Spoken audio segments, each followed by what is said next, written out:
नमस्कार। आकाशवाणी से प्रस्तुत है समाचार प्रभात।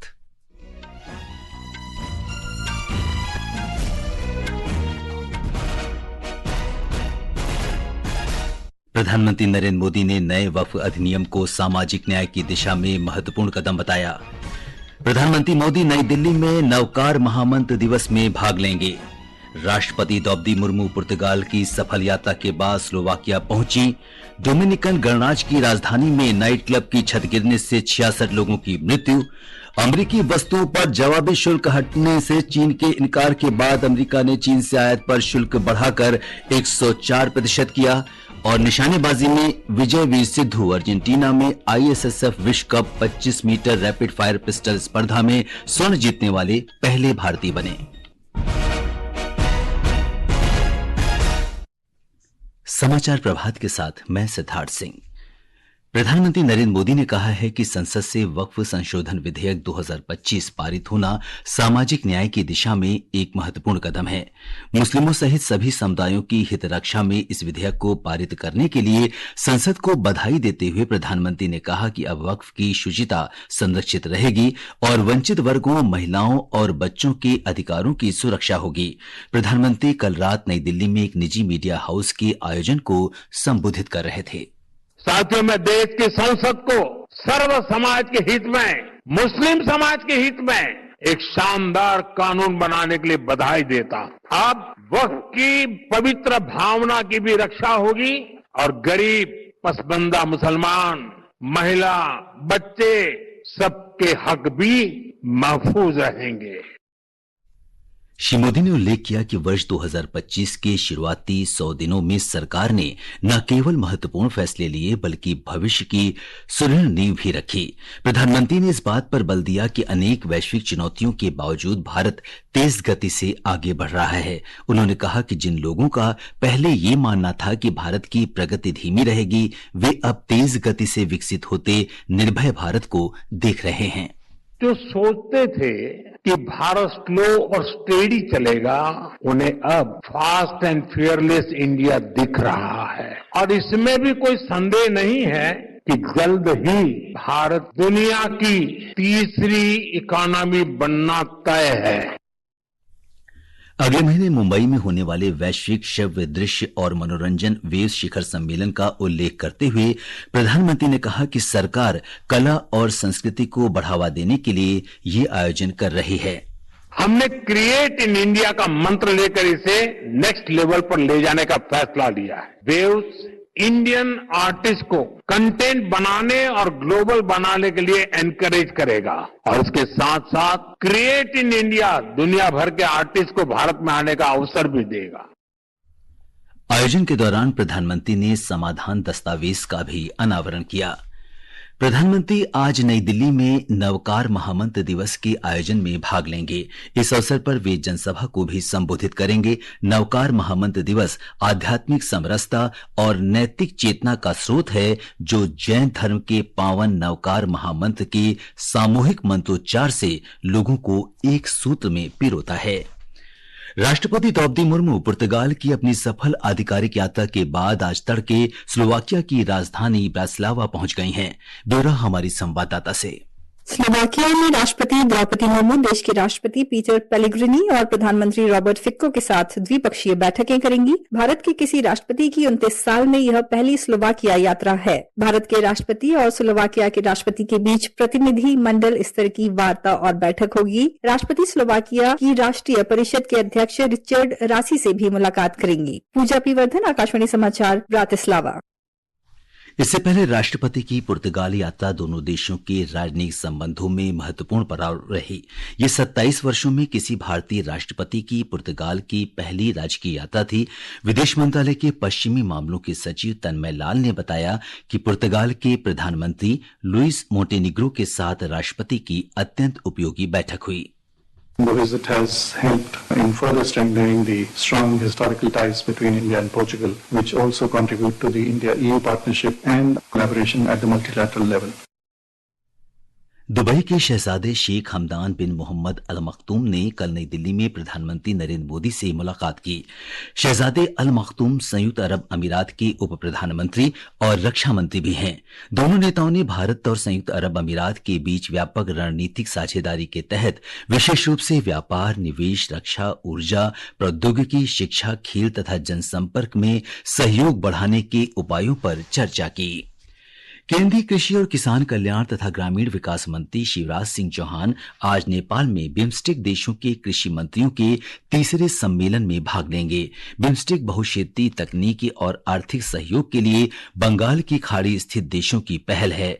कृषि मंत्रालय की विज्ञप्ति के अनुसार श्री चौहान नेपाल के प्रधानमंत्री केपी शर्मा ओली तथा कृषि और पशु विकास मंत्री रामनाथ अधिकारी से मिलेंगे।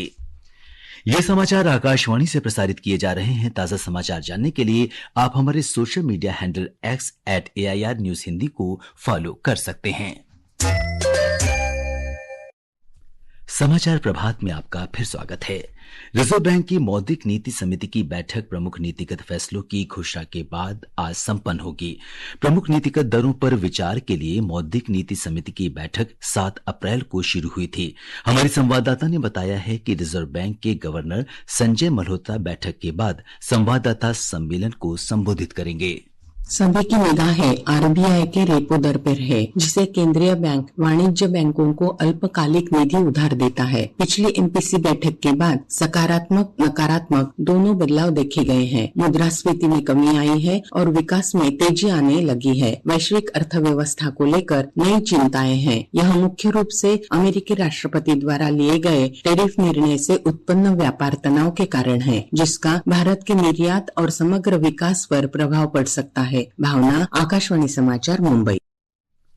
केंद्रीय वित्त मंत्री निर्मला सीतारामन ने कहा है कि सरकार निरंतर सुधार और व्यापक आर्थिक स्थिरता बनाए रखने के लिए प्रतिबद्ध है। वित्त मंत्री ने कहा कि सरकार ये सुनिश्चित कर रही है कि समाज के हर वर्ग को विकास का लाभ मिले। केंद्रीय मंत्री ने कल लंदन स्थित इंडिया हाउस में 2047 तक भारत की विकसित अर्थव्यवस्था बनने के लिए अवसर और चुनौतियां विषय पर आयोजित एक कार्यक्रम में संबोधन के दौरान ये बात कही। वित्त मंत्री ने कहा कि पिछले दशक के दौरान बुनियादी ढांचे का विकास सरकार की नीतिगत एजेंडे का आधार रहा है। उन्होंने बताया कि सरकार का पूंजीगत व्यय 2017-18 से 2025-26 तक 4.3 गुना बढ़ा दिया गया है। उन्होंने कहा कि इस महत्वपूर्ण वृद्धि से भारत के भौतिक बुनियादी ढांचे में गुणात्मक परिवर्तन आया है। कन्नड़ लेखिका बानू मुश्ताक की लघु कहानी संग्रह हार्ट लैम्प को अंतर्राष्ट्रीय बुकर पुरस्कार 2025 पर विचार के लिए चयनित पुस्तकों में रखा गया है। कन्नड़ भाषा से इसका अंग्रेजी अनुवाद दीपा भाष्ती ने किया है। पहली बार किसी कन्नड़ पुस्तक को प्रतिष्ठित साहित्यिक पुरस्कार के लिए चयनित सूची में जगह मिली है। म्यांमार में 7.7 तीव्रता के विनाशकारी भूकंप से मरने वालों की संख्या 3,645 हो गई है, जबकि 5,017 लोग इस दौरान घायल हुए और 148 अभी लापता हैं। संयुक्त राष्ट्र के मानवीय सहायता संबंधी मामलों के समन्वय कार्यालय ने बताया है कि देश में 5 लाख से अधिक लोगों को स्वास्थ्य सहायता की आवश्यकता है। भारत ने भी अपनी पड़ोसी प्रथम और पूर्व की ओर देखो की नीतियों के अंतर्गत सर्वप्रथम प्रतिक्रिया करने वाले देश के रूप में वहां सहायता के लिए ऑपरेशन ब्रह्मा शुरू किया है। इसके तहत भारी मात्रा में चिकित्सा और राहत सामग्री म्यांमार भेजी गई है। डोमिनिकन गणराज्य की राजधानी सैंटो डोमिंगो में कल एक नाइट क्लब की छत ढहने से प्रांतीय गवर्नर सहित 66 लोगों की मौत की खबर है।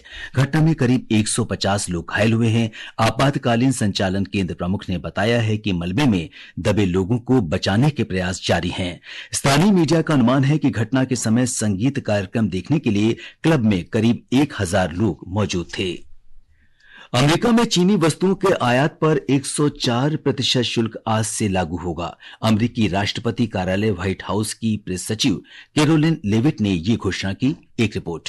चीनी वस्तुओं पर यह शुल्क राष्ट्रपति ट्रंप के दूसरे कार्यकाल से पहले लागू शुल्क के अतिरिक्त होगा। राष्ट्रपति ट्रंप के जवाबी शुल्क पैकेज के तहत चीन पर 34% आयात शुल्क लगाया जाना था, लेकिन अमेरिकी वस्तुओं पर 34% का जवाबी शुल्क लागू करने के अपने फैसले से मंगलवार तक पीछे नहीं हटने पर राष्ट्रपति ट्रंप ने चीन पर 50% का शुल्क और बढ़ा दिया। इस प्रकार चीनी वस्तुओं पर 84% अतिरिक्त शुल्क लागू होगा। इस बीच संयुक्त राष्ट्र महासचिव अंतोनियो गुतरेस ने आगाह किया है कि व्यापार युद्ध में किसी की भी जीत नहीं होती और सबको इसका नतीजा भुगतना पड़ता है। समाचार कक्ष से आनंद पाठक।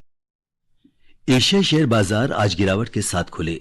जापान का निक्केई 3.70% गिरकर 31,834 पर खुला, जबकि दक्षिण कोरिया के कोस्पी में 0.80% की गिरावट रही। अमेरिकी फ्यूचर्स में भी 1.36% की गिरावट दर्ज की गई। अब खेल खबरों के साथ हैं वीरेंद्र कौशिक। विजय वीर सिद्धू अर्जेंटीना के ब्यूनस आयर्स में आईएसएसएफ निशानेबाजी विश्व कप में पुरुषों की 25 मीटर रैपिड फायर पिस्टल स्पर्धा में स्वर्ण पदक जीतने वाले पहले भारतीय बन गए हैं। महिला वर्ग में सुरुचि सिंह ने 10 मीटर एयर पिस्टल स्पर्धा में अपना पहला स्वर्ण पदक जीता। भारत अब 4 स्वर्ण, 1 रजत और 1 कांस्य पदक जीतकर तालिका में शीर्ष पर पहुंच गया है। और आईपीएल T20 क्रिकेट में आज शाम अहमदाबाद के नरेंद्र मोदी स्टेडियम में गुजरात टाइटंस का मुकाबला राजस्थान रॉयल्स से होगा। मैच शाम 7:30 बजे शुरू होगा। चंडीगढ़ में कल रात खेले गए मैच में पंजाब किंग्स ने चेन्नई सुपर किंग्स को 18 रन से हराया। अंत में मौसम का हाल। मौसम विभाग ने कल से देश के उत्तर पश्चिमी हिस्सों में तेज गर्म हवाएं चलने का अनुमान व्यक्त किया है। असम और मेघालय में आज तेज वर्षा हो सकती है। ये समाचार हमारी वेबसाइट www.newsoneair.gov.in और हमारे news on AIR mobile app पर भी उपलब्ध हैं।